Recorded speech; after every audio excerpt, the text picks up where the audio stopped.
Nagpakilalang sugo ng Diyos ang kawatang nahuling pumasok sa isang bahay sa Cebu City. Isa ni ka, ate? Ako si Ha? sinubo sa Ginoo. Anong ni sulat man ka, ate? Ang lemas. Anong ni sulat man ka? Ang anisinti ko, imo man ni dahil kadako sa balay. Oo. Di ka mag-share niyo namo. Nasa second floor ang babaeng suspect ng maaktuhan ng may-ari ng bahay. Agad niyang kinunan ng video. Depensa ng kawatan, bukas ang pinto at malaki daw ang bahay, kaya siya pumasok. Kita naman sa video na kusa pa nitong isinara ang gate palabas niya. Wala namang nakuha sa bahay pero pinablatter pa rin at naaresto ang nagpakilalang sugo ng Diyos matapos makitang natutulog sa gilid ng kalsada.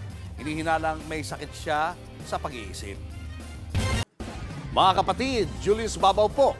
Para sa komprehensibo at makabuluhang balitaan at talakayan, mag-follow at mag-subscribe na sa social media pages ng News 5.